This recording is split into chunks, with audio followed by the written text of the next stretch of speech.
시간이 되었으므로 사도신경을 하시면서 성경은혜 헌신 예배를 드리겠습니다. 나는 전능하신 아버지 하나님 천지의 창조주를 믿습니다. 나는 그의 유일한 아들 우리 주 예수 그리스도를 믿습니다. 그는 성령으로 잉태되어 동정녀 마리아에게서 나시고 본디오 빌라도에게 고난을 받아 십자가에 못 박혀 죽으시고 장사된 지 사흘 만에 죽은 자 가운데서 다시 살아나셨으며 하늘에 오르시어 전능하신 아버지 하나님 우편에 앉아 계시다가 거기로부터 살아있는 자와 죽은 자를 심판하러 오십니다. 나는 성령을 믿으며 거룩한 공교회와 성도의 교제와 죄를 용서받는 것과 몸의 부활과 영생을 믿습니다. 아멘. 찬송가 257장 하시겠습니다.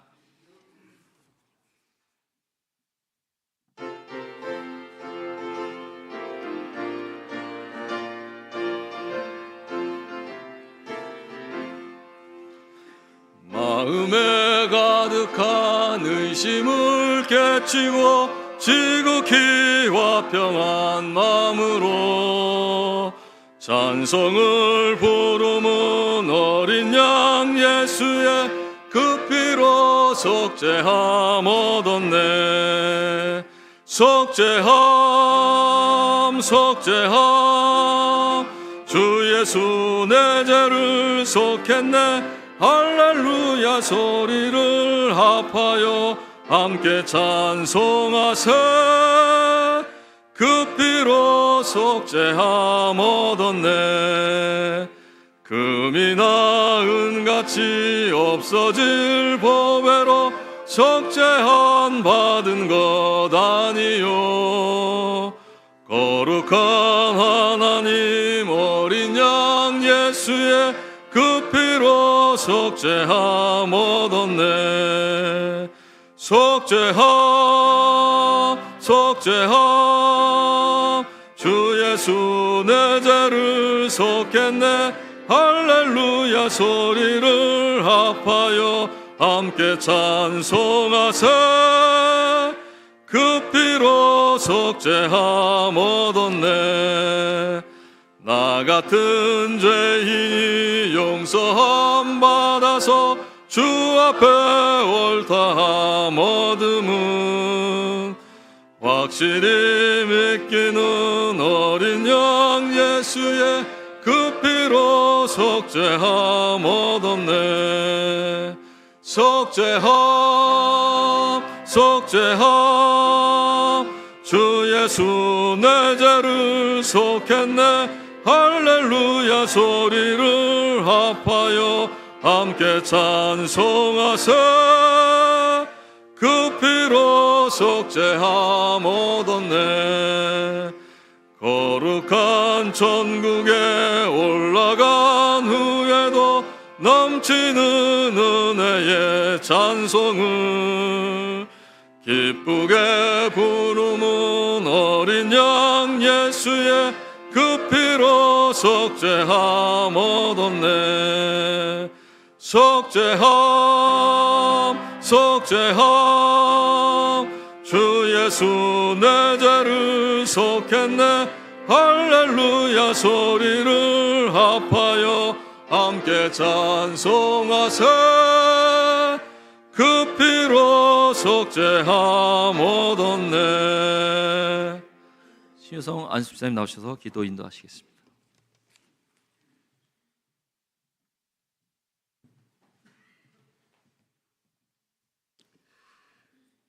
사랑이 많으신 하나님, 오늘 찬양 예배는 선교위원회 헌신 예배로 올려드리오니 이 시간 말씀으로 저희와 함께하여 주시옵소서.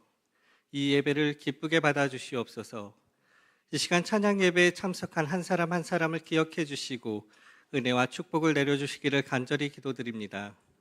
2026년 한 해는 저희 대형교회 성도들 모두가 선교의 사명을 가지고 살아가는 한 해가 될 수 있도록 하여 주시옵소서. 또한 올해는 11월 17일부터 21일까지 네팔 단기 선교를 준비하고 있습니다. 선교를 통하여 하나님을 만나고 하나님의 나라가 바로 서게 세워지고 공의가 세상 끝까지 펼쳐질 수 있도록 하여 주시옵소서.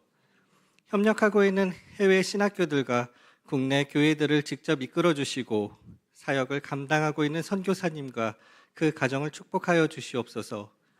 오늘 말씀을 전해 주시는 목사님을 축복하여 주시고 그 가정을 또한 축복하여 주시옵소서. 이 시간 또 병마와 싸우고 있는 성도들이 있습니다.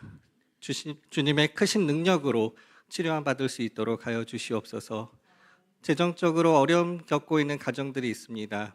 아버지께 재정적인 부분을 모두 맡기오니 아버지 감당하여 주시길 간절히 기도드립니다. 모든 영광과 사랑을 하나님께 올리오니 아버지 홀로 영광 받아 주시옵소서. 모든 말씀 사랑이 많으신 예수 그리스도 이름으로 기도드리옵나이다. 아멘.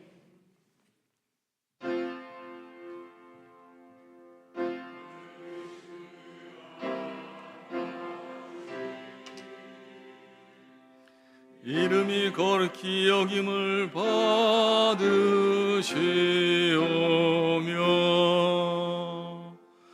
나라의 임하옵시며 뜻이 하늘에서 이룬 것 같이 땅에서도 이루어지이다.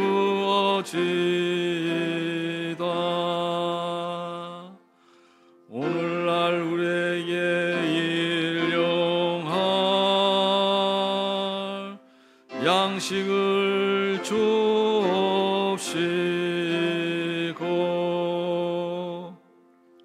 우리가 우리에게 죄인자를 사하여 준 것 같이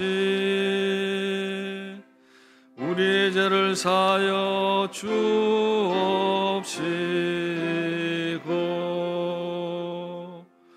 우리를 시험에 들게 하지 마옵시고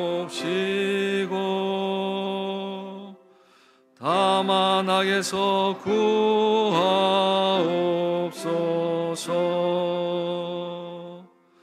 대개 나라와 권세와 영광이 아버지께 영원히 이사옵나이다.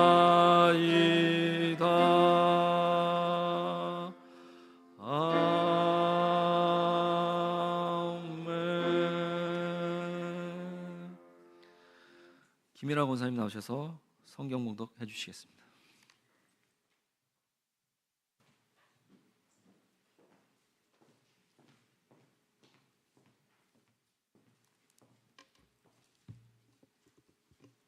성경 봉독하겠습니다. 출애굽기 19장 16절에서 20절까지입니다. 셋째 날 아침에 우레와 번개와 빽빽한 구름이 산 위에 있고 나팔 소리가 매우 크게 들리니 진중에 있는 모든 백성이 다 떨더라. 모세가 하나님을 맞으려고 백성을 거느리고 진에서 나오매 그들이 산 기슭에 서 있는데 시내산의 연기가 자욱하니 여호와께서 불 가운데서 거기 강림하심이라. 그 연기가 온기가마 연기같이 떠오르고 온 산이 크게 진동하며 나팔 소리가 점점 커질 때에 모세가 말한즉 하나님의 음성으로 대답하시더라. 여호와께서 시내산 곧 그 산꼭대기로 강림하시고 모세를 그리로 부르시니 모세가 올라가매. 아멘.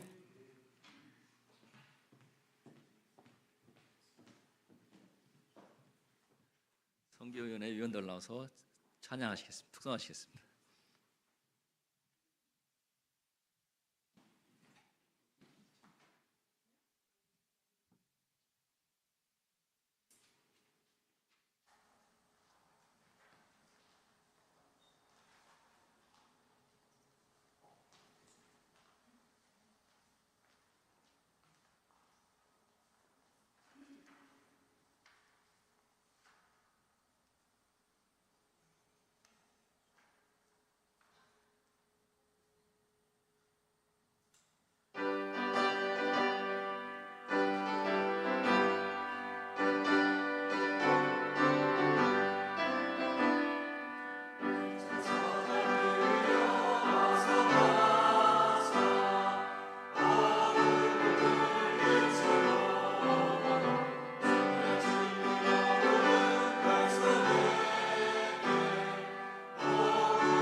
한임 목사님 나오셔서 하나님 만나는 설명서라는 제목으로 말씀 선포하시겠습니다.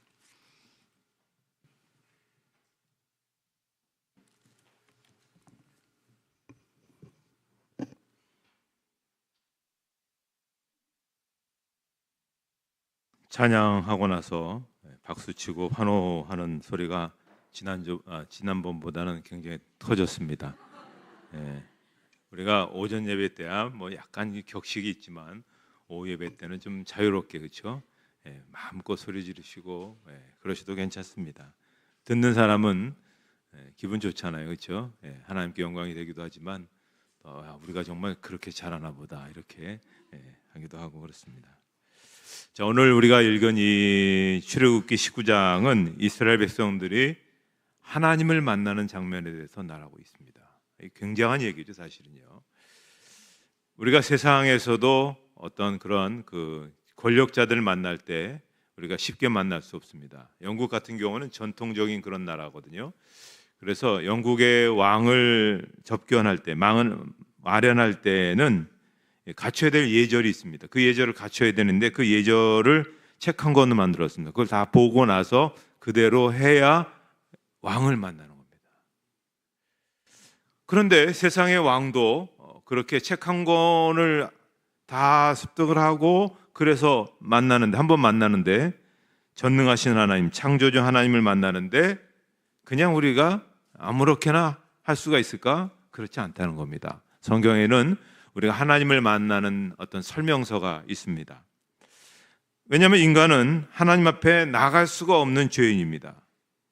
하나님이 만나주신 사람들은 어떤 사람들입니까? 내가 죄인이고 그래서 처절하게 절망감을 느끼고 하나님 앞에 회개한 사람을 하나님이 만나주셨습니다. 하나님 앞에서 나는 잘못한 것이 없다, 그런 사람은 하나님을 절대로 만날 수가 없습니다. 그래서 이제 하나님께서 모세에게 두 가지를 지시를 하시는데요. 첫 번째는 출애굽기 19장 10절 이하입니다. 여호와께서 모세에게 이르시되 너는 백성에게로 가서 오늘과 내일 그들을 성결하게 하며 그들에게 옷을 빨게 하고 준비하게 하여 셋째 날을 기다리게 하라. 이는 셋째 날에 나 여호와가 온 백성의 목전에서 시내산에 강림할 것임이니. 자, 하나님을 만나는 데 있어서 첫 번째 필요한 조건이 뭡니까? 성결하게 하라. 성결입니다. 두 번째 조건은 출애굽기 19장 12절입니다. 너는 백성을 위하여 주위의 경계를 정하고 이르기를 너희는 삼가 산에 오르거나 그 경계를 침범하지 말지니 산을 침범하는 자는 반드시 죽임을 당할 것이니라. 하나님께서 시내산에 찾아오시겠다는 겁니다. 그런데 하나님께서 찾아오시는 그 산 경계를 정해놓고 그 산을 넘어오는 사람도 죽고 짐승도 다 죽게 되는 것이죠. 이것을 보면 사람이 마음대로 하나님을 만날 수 없는 그런 존재임을 우리가 볼 수가 있습니다.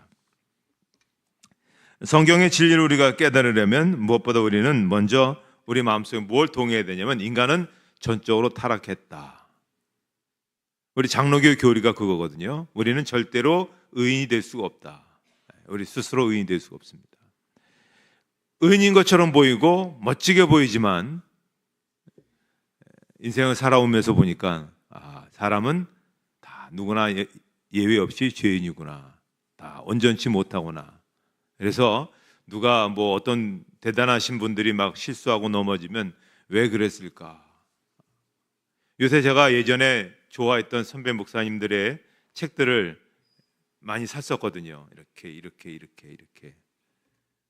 그런데 그분들이 말년에 그 쌓아놨던 모든 공을 무너뜨리는 행동을 할 때 하는 거 하나씩 버리는 겁니다. 뭐 읽을 필요가 없잖아요. 끝까지 죽을 때까지 그렇게 살아가야 되는데 이렇게 버리고 그런 게 점점 많아지는 것을 보면서 제가 느끼는 것은 그분들이 태산처럼 높았는데 인생 어느 정도 보니까 인간은 전적으로 타락한 존재구나. 거기서부터 우리가 출발을 해야 된다는 것이죠. 그래야 우리가 하나님을 만날 수가 있습니다. 세상의 통치자도 우리가 절차를 통해서 만날 수 있듯이 하나님은 아무나 아무렇게나 만날 수가 없습니다. 특별히 우리가 회개하지 않고 하나님을 만나면 아주 큰 일을 당할 수밖에 없는 것입니다. 사람들은 그렇습니다. 내가 왜 죄인이냐? 우리 그리스도인들은 그래도 나름대로 그렇지만 세상 사람들은 내가 왜 죄인이냐? 내가 법을 지키고 그러는데 내가 왜 죄인이냐? 그렇게 하고 있지만, 그러나 그것은 자기 얼굴에다 자기가 침을 뱉는 것밖에 되지 않습니다. 자, 십계명을 보십시오. 십계명 봐도 우리 모두가 다 죄인임을 알게 됩니다. 자, 죄는 십계명 어긴 것이 죄거든요. 죄의 개념은 아주 간단합니다. 어떤 사람들은 죄인이 아니라고 하지만 자기 스스로 죄의 기준을 정해놓고 자기가 죄인이 아니다, 그렇게 말할 수 없습니다. 기준은 하나님이 정하시는 것이거든요. 하나님은 우리에게 부당한 기준을 주시지 않습니다. 자, 십계명의 돌판이 두 개가 있죠. 하나의 돌판과 또 하나의 돌판이 있습니다. 그런데 첫 번째 돌판에 기록된 내용을 어긴 것이 둘째 돌판에 기록된 내용을 어기는 것보다 작은 죄겠습니까? 당연히 첫 번째 돌배에 기록된 법을 어긴 것이 훨씬 큰 것이죠. 그리고 우리는 두 번째 법을 어기지 않았다고 얘기하는데, 생각해 보십시오. 우리가 살인하지 않았다고 얘기합니다. 근데 예수님이 어떤 사람들이 살인자라고 얘기했습니까? 남을 미워하면 살인이라고 그랬습니다. 그러면 우리도 인생을 살아가면서 얼마나 많은 살인을 하고 있습니까? 우리가 그런 죄인이거든요. 이성을 바라보면서 음욕을 품으면 간음했다고 했습니다. 그러니까 주님께서 이 십계명을 확대 해석해 주신 것을 보게 될 때 의인은 없다, 하나도 없다라는 하나님의 말씀은 100번 오르는 말씀이죠. 모든 인간은 하나님 앞에 다 죄인이라는 것입니다.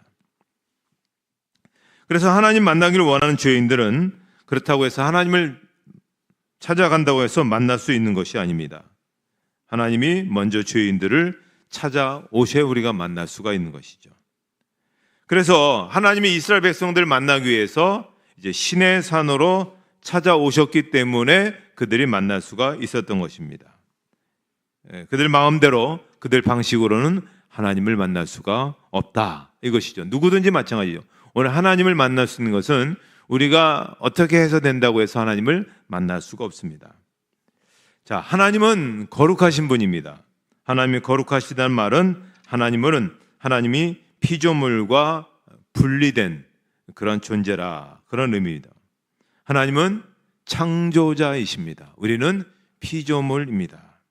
하나님은 스스로 존재하는 분이십니다. 그렇기 때문에 사람이 자기를 우상화시키고 자기가 신이라고 얘기하는 존재치고 온전하게 그의 종말이 이런 것을 볼 수가 없습니다. 자, 하나님의 거룩, 이것은 하나님의 여러 가지 속성들이 있는데 하나님의 속성들 가운데 하나가 아니라 하나님의 거룩은 하나님의 가장 대표적인 하나님의 속성의 아주 근본이라고 볼 수가 있습니다. 그러니까는 하나님의 지혜도 거룩한 지혜이고 하나님의 자비도 거룩한 자비이고 하나님의 능력도 거룩한 능력이고 모든 하나님을 지칭하는 모든 것들은 다 이 거룩함에 다 그렇게 이르게 되는 것을 볼 수가 있습니다. 자, 거룩하신 하나님께서 이스라엘 백성들을 만나기 위해서 시내산에 강림하십니다. 강림하실 때 몇 가지 현상들이 나타나는데 출애굽기 19장 16절 이하에 보면 7가지 현상이 나타납니다. 우리 한번 같이 읽어보도록 하겠습니다.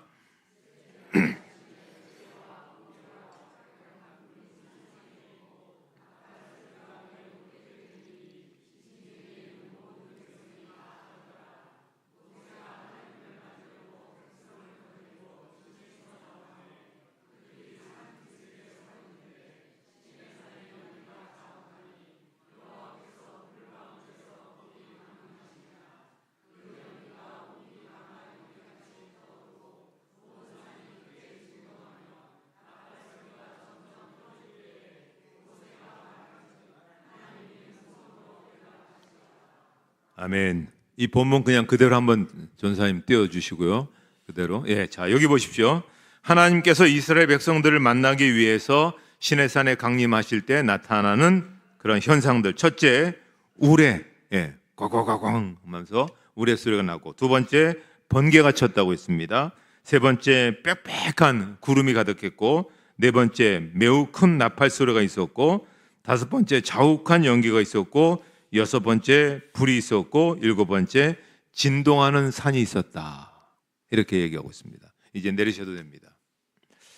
자, 이 모든 현상들은 두려움을 상징하는 것들입니다. 그러면 이것들이 무엇을 의미하는가 하는 것입니다. 먼저 출애굽기 3장 12절에 보면 하나님이 이르시되 내가 반드시 너와 함께 있으리라. 내가 그 백성을 애굽에서 인도하여 낸 후에 너희가 이 산에서 하나님을 섬기리니 이것이 내가 너를 보낸 증거니라. 자, 하나님께서 불과 함께 임하셨다고 했습니다. 근데 불이라는 것은 성경에서 보면 천사를 말합니다. 이것을 다른 번역 성경에 이렇게 얘기하는데요. 신명기 33장 2절에 보면 여호와께서 시내산에서 오시고 세일산에서 일어나시고 바란산에서 비추시고 수많은 천사들과 함께 오셨으며 그 오른손엔 타오르는 불이 있었다. 이 말씀을 보면 어떻습니까? 하나님께서 천사를 대동하는데 수만의 천사를 대동하십니다. 자, 여러분 생각해 보십시오. 한 명의 천사만 해도 이 세상에 어떤 군대의 힘도 당해낼 수가 없습니다.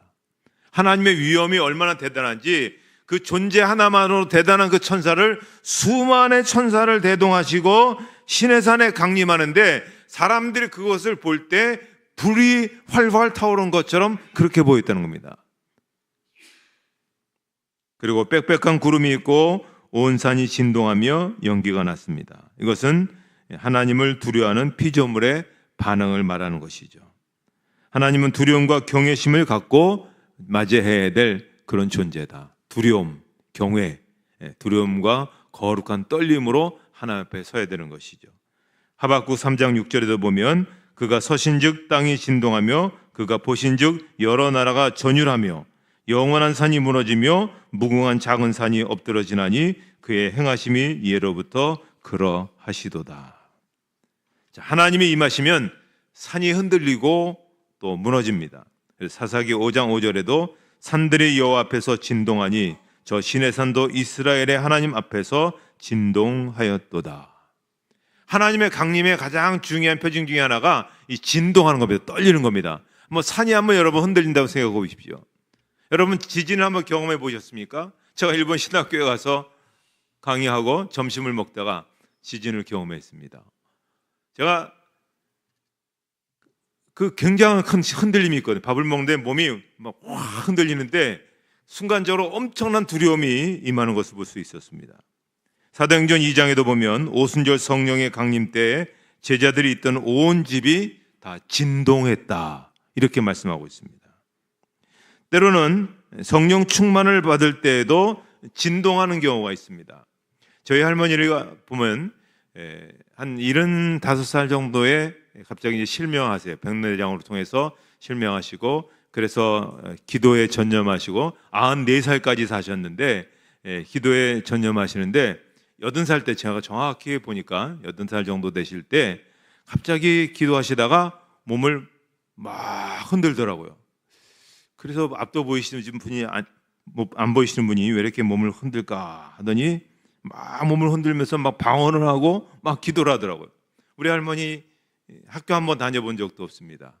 그저 평생 가족을 일구시냐고 머리 위에다가 뭐 생선 얹어갖고 이리저리 팔러 다니는 일로 평생 하신 분이기 때문에 뭐 세상에 지식도 없습니다. 그런 분이 갑자기 기도를 하는데 막 그러더라고요. 그러더니 하나님께서 자기에게 능력을 주셨다는 거예요. 뭐냐고 제가 여쭤봤죠. 했더니 하나님께서 우리 할머니에게 말씀하시기를 어린아이를 낳지 못하는 사람들에게 기도해라 그러더래요. 그래서 자기가 이제 그런 은혜를 받았다고 하니까 누가 믿겠어요. 앞도 보이지 않고 조그맣고 뭐 하나 볼품없는 그런 분한테. 근데 그 같은 구역에 어떤 분이 계시냐면 결혼한 지 15년이 돼서 애가 없는 오집사님이라는 분이 계셨어요. 이것저것 다 해봤죠. 돈도 많으니까 병원에 가서 정말 굉장한 다 해봤는데 안 되는 거예요. 근데 그 얘기를 들으니까 그래도 그런 분들은 일말의 어떤 희망을 갖고 기도 한번 해주세요 그랬거든요. 네, 제가 봤어요. 옆에서 제가 봤죠. 열심히 기도하더라고 할머니가 몸을 부르르 떨면서 기도하고 그랬어요. 그 제가 속으로 제가 웃었죠. 이거 무슨 할머니에게 뭐가 있을까? 이게 돌아가시려고 저렇게 저러시나? 그랬는데 진짜 놀라운 건 1년 후에 그 집에서 아이가 태어났습니다. 그래갖고 제 모교에 한 5명 정도 아이가 못 낳는 불임 부부들이 아이를 낳는 경우가 있어요. 있어요. 이게 뭐 1, 2년 불임이 아니라 10년 넘은 불임 부부들이 그런 경험하는 것을 볼 때 제가 그때 느꼈죠. 아, 성령이 임하면 때로는 진동을 하는구나. 몸을 막 도는데 굉장히 놀랐습니다. 그 진동한다는 것은 뭐냐면 피조물이 하나님을 두려움과 경외심으로 대해야 된다. 이제 그런 것을 의미한다 볼 수가 있습니다. 나팔 소리는 뭘까요? 나팔 소리는 왕이 강림하신다는 의미입니다. 왕의 말씀에 주의를 기울이라는 그런 신호입니다. 그러므로 나팔 소리는 하나님의 말씀에 무관심하지 말라, 그런 의미죠. 하나님께서 우리에게 성경으로 다 말씀하셨어요. 인생의 모든 지침서는 성경입니다. 이 말씀만 붙들면 말씀 안에서 모든 것이 해결됩니다.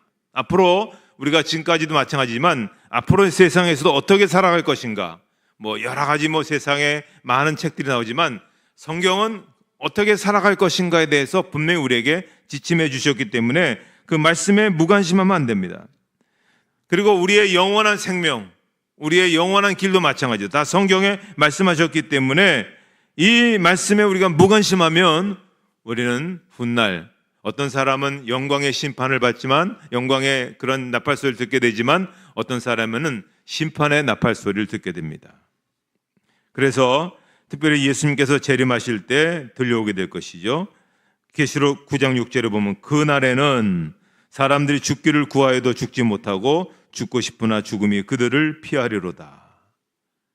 심판의 부활에 참여하게 되면 어떻습니까? 죽고 싶어도 죽지를 못하는 겁니다. 그 대신 고통은 말할 수 없는 그런 고통이 있겠죠. 여러분 아마 인생을 살면서 경험해 보셨을 거예요. 어떤 고통이 왔을 때 그 고통도 비교가 되지 않는 고통이 그냥 영원히 지속된다. 이건 정말 생각하지 못할 겁니다. 제가 병원에서 수술받고 나서 눈을 딱 떴는데 그때 그 경험은 제 이 가슴에 15톤 덤프트럭이 그냥 지나가는 느낌이 쫙 그 몇 분 동안에 있는데 진통제가 없이는 이게 그냥 이 고통을 당하니 차라리 죽는 게 낫겠다. 그래서 그냥 진짜 이거 믿음 없는 소리지만 하나님 저 죽겠습니다 하고 너무 고통스러우니까요. 그랬는데 이 손이 보니까 다 묶여 있더라고요. 묶여서 아무것도 못 하겠더라고요. 그리고 이제 진통제를 통해서 이제 그런 것이 경감이 됐는데 생각해 보시죠. 그런 말할 수 없는 고통이 영원히 지속된다. 하나님의 말씀을 무시하고 하나님의 말씀에 귀걸이 듣지 않으면 그러한 것이 있으니까 선포되는 그런 나팔 소리를 잘 귀 기울여 들어야 한다는 것입니다. 특별히 우레와 번개라고 하는 것은 하나님의 말씀이 시작되었다는 겁니다. 하나님의 말씀은 인간이 들을 때 우레소리처럼 들리게 되는 것이죠. 요한복음 12장 28절 29절 한번 읽도록 하겠습니다.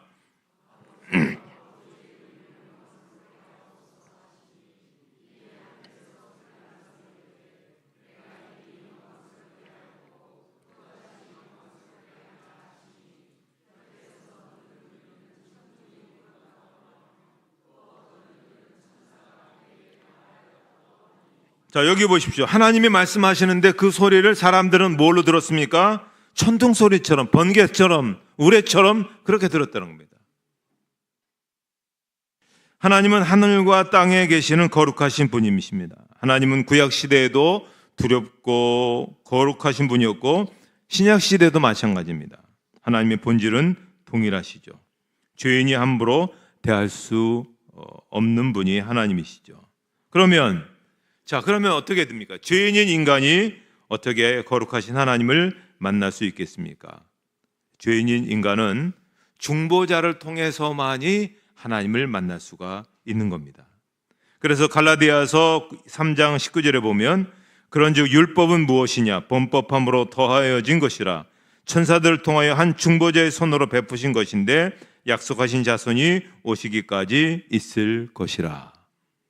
모세가 중보자였다는 것이죠. 그래서 하나님은 모세를 통해서 이스라엘 백성들에게 말씀하시는 겁니다. 그래서 죄가 무엇인지 그것을 가르쳐 주는 게 십계명입니다. 십계명이 죄라는 것을 가르쳐 주고 그 다음에 죄인들이 어떻게 죄를 용서받을 수 있는지에 대해서 뭐를 가르쳐 주십니까? 제사를 통해서, 피로 제사를 드림으로 그것을 말씀하셨습니다. 그 다음에 용서받은 사람들이 어떻게 하나님을 예배하며 살아야 될까요? 그래서 성막이 나오는 겁니다. 그러니까 모세는 그림자입니다. 모세는 실체가 아닙니다. 실체는 예수 그리스도이십니다. 모세는 예수님이 오실 때까지 중보자이지 그 이후에는 중보자가 될 수가 없습니다. 그래서 히브리서 8장 6절에 보면 그러나 이제 그는 더 아름다운 직분을 얻으셨으니 그는 더 좋은 약속으로 세우신 더 좋은 언약의 중보자시라. 예수님이 더 좋은 언약의 중보자시다. 이렇게 말씀하고 있습니다. 그래서 하늘의 거룩하신 하나님과 죄인 그 사이에 서서 화목하게 하고 중보하게 하시는 분은 예수 그리스도 한 분뿐이십니다. 예수님 이외에 다른 어떤 존재는 중보자가 될 수가 없습니다. 그러므로 오늘 우리 죄인들은 예수님의 이름을 믿기만 하면 예수님의 피로 말미암아 죄사함을 받고 우리가 의인으로 인정을 받는 겁니다. 우리가 예수님을 믿는 이유는 죄를 용서받기 위함입니다. 그리고 예수님을 통해서만이 언제라도 하나님을 만날 수 있게 되는 것이죠. 그래서 구약시대 그 성막에 보면 하나님과 성소와 지성소 사이에 가림막이 하나 있었죠. 바로 성소의 휘장이었습니다. 성소의 휘장은 꼬고 꼬아서 만든 이렇게 두꺼운 두께가 만큼 두껍습니다. 사람의 힘으로 그 어떤 힘으로 이렇게 찢을 수가 없죠. 근데 예수님께서 돌아가실 때 성소의 휘장이 위에서부터 아래로 그렇게 갈라졌다고 했습니다. 그리고 말미암아 누구든지 하나님의 보좌 앞으로 담대하게 나아갈 수 있게 된 것이죠. 그래서 이제 예수의 이름으로 죄사함을 받고 예수님의 이름으로 하나님께 나아가는 사람은 언제든지 하나님을 만날 수가 있는 것입니다. 자, 그것을 우리에게 잘 가르쳐준 구절이 요한복음 14장 6절 말씀 읽도록 하겠습니다.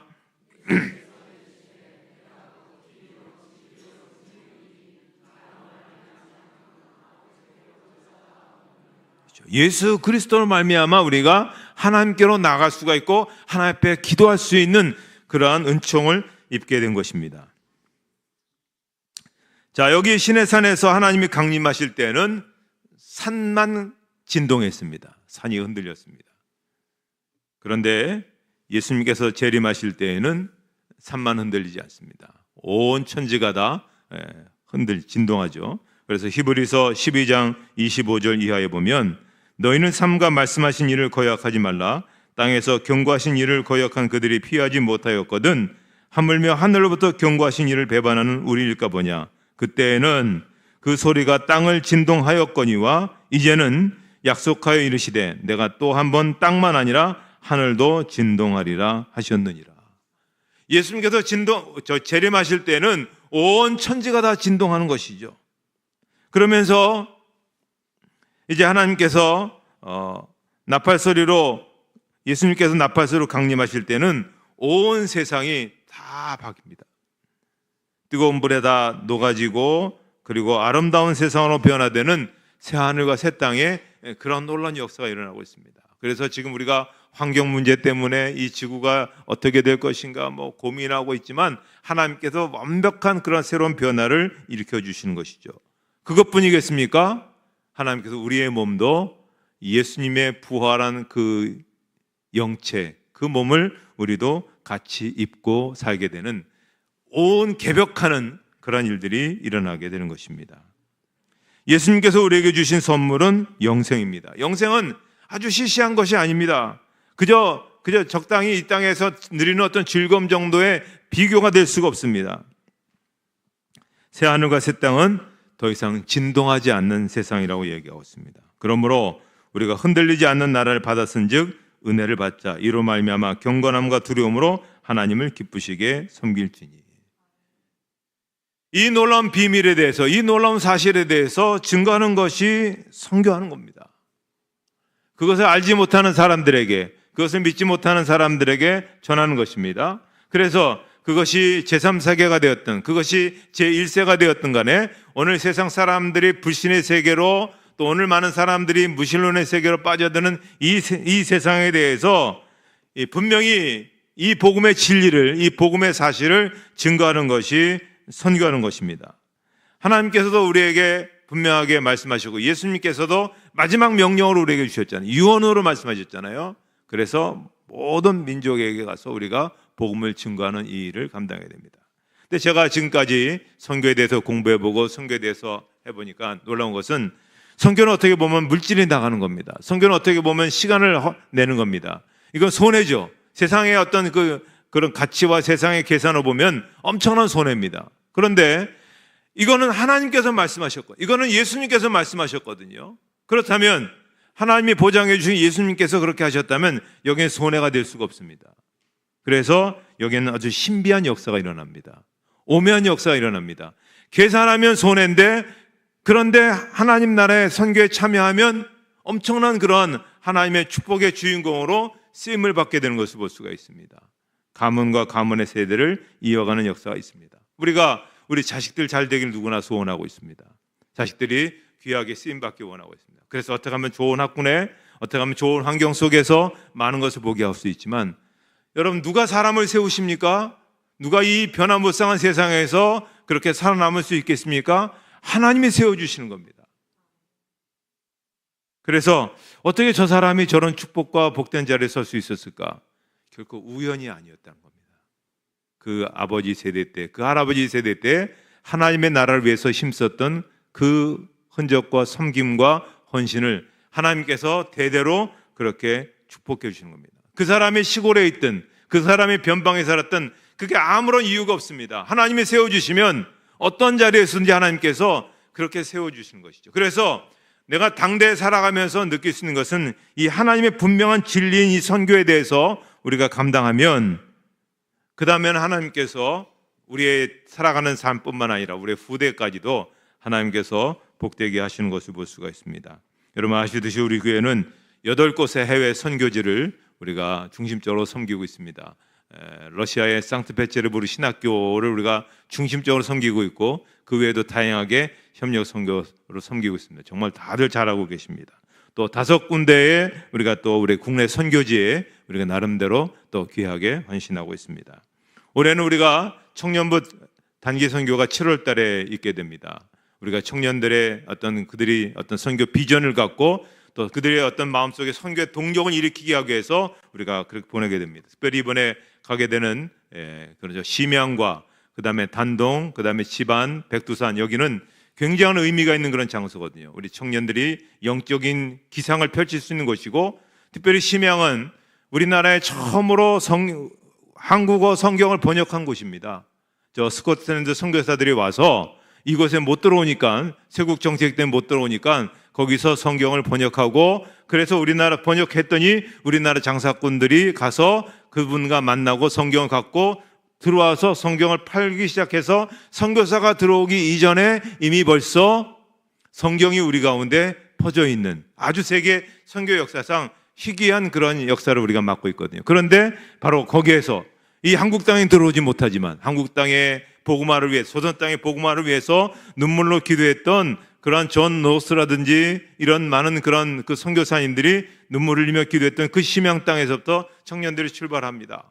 그리고 백두산에 가서 이 땅을 향해서 통일을 위해서 기도할 것이고, 그리고 이쪽 저 지반이라든지 통화라든지 또 단동은 또 바로 북경 바로 그 곳이니까요. 그래서 보면서 느낌이 확 다르게 올 겁니다. 내가 하나님 나라를 위해서 어떻게 살 것인가, 내가 어떻게 공부할 것인가, 내 인생을 어떻게 내가 조율할 것인가를 도전하는 그런 시간에 우리가 청년을 보내는 겁니다. 그래서 우리 청년도 보내고 앞으로 우리 중고등학생도 보내고 계속해서 그래야 꿈꾸는 비전을 갖고 있는 사람들이 있어야 우리 교회의 미래가 있습니다. 그냥 지금 좋은데 뭐 이렇게 해서는 후대가 없습니다. 후대를 키워내야 됩니다. 훌륭한 믿음의 그러한 그 마음에 불을 심는, 불을 받는 그런 우리의 후대들 세우기 위해서 이번에 그렇게 될 것이고, 네팔 선교도 마찬가지죠. 이제 우리가 뭐 한 명을 전도하든 2명을 전도하든 우리가 어렵지만 그래도 현장에 가서 그렇게 복음을 전하면 하나님께서 우리에게 귀한 은혜를 주시는 겁니다. 우리에게 주신 이 귀한 복음의 비밀들, 또 분명한 이 복음적 그 확신들을 우리가 갖고 있는 것이 아니라 잘 증거하는 데 있어서 저는 우리 선교위원회가 쓰임을 받고 또 그것이 그러한 집중적인 그러한 계획과 인도함 속에서 우리 교인들 사이에서 하나님께서 또 세워주시는 그런 축복의 그런 인물로 살 수 있는 그런 삶이 되기를 주님의 이름으로 축복합니다. 하나님 아버지 감사합니다. 저희 교회 또 귀한 많은 그러한 기관들 가운데 선교위원회를 통해서 선교의 귀한 비전과 동력을 갖고 나갈 수 있도록 해주심을 감사합니다. 특별히 우리에게 주신 이 놀라운 복음의 비밀, 또 영생, 천국에 대한 이 소망과 이 확고한 그런 믿음의 비밀, 이 확고한 믿음의 사실을 갖고 우리뿐만 아니라 알지 못한 세계까지 이르게 하라는 주님의 명령으로 힘있게 땅끝까지 그 모든 것들을 잘 감당해서 우리 호계동 중심으로도 시작해서 안양, 의왕, 군포를 중심으로 해서 경기도, 대한민국 그리고 5대양 6대주까지 이 사명을 귀하게 감당하는 저희 모든 대형교회에 속한 모든 성도들이 되게 하여 주시옵소서. 예수님의 이름으로 기도하옵나이다. 아멘.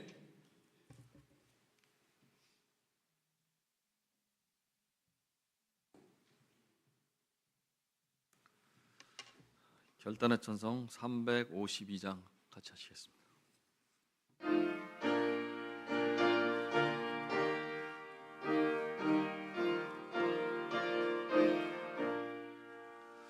십자가 군병들아 주 위에 일어나 기들고 앞서 나가 담대히 싸우라.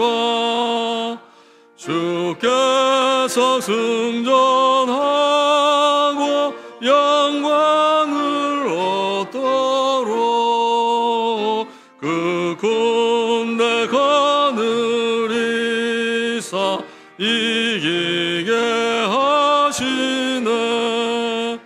십자가 군병들아 주 위에 일어나 그 나팔 소리 듣고 건나가 싸우라.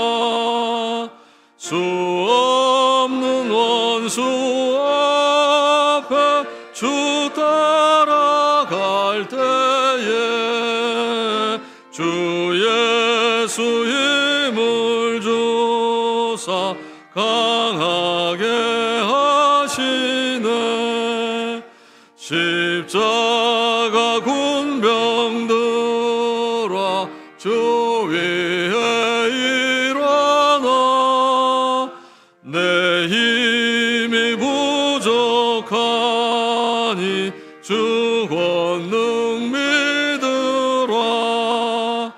복음의 갑주 입고 늘 기도하면서 너 맡은 자리에서 충성을 다하라.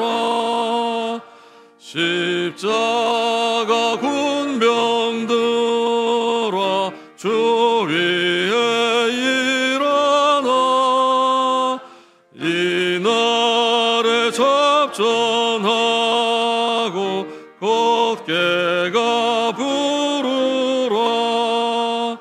승전한 군사들은 영생을 얻으며 영광의 주와 함께 왕노릇하리라.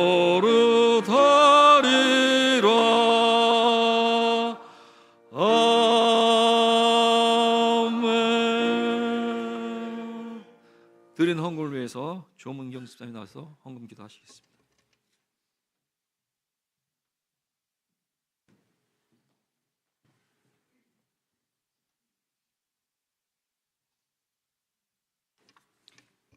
기도하시겠습니다. 사랑이 많으신 하느님 아버지, 오늘 선교위원회의 헌신 예배 가운데 우리의 마음과 정성을 모아 헌금을 올려드릴 수 있게 하심을 진심으로 감사드립니다.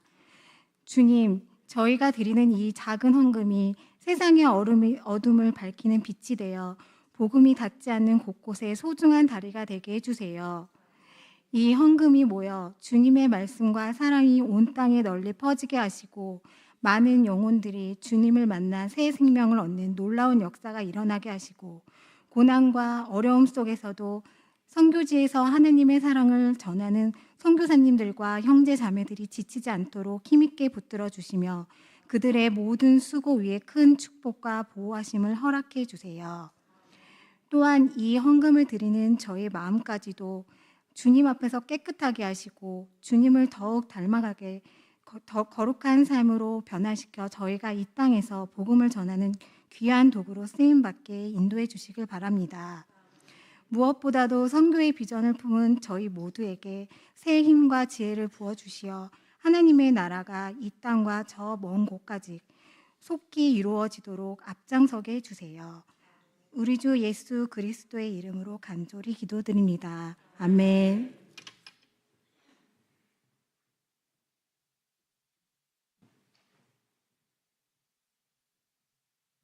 목사님 나오셔서 광고 후 축도하심으로 선교위원회 헌신예배를 모두 마치겠습니다. 네, 광고는 예배 마친 후에 별관 5층에 가셔서 마음껏 윷놀이하시고 이겨보시고 또 상품도 많이 타시고 좋은 교제를 나누시면 좋겠습니다. 기도하겠습니다.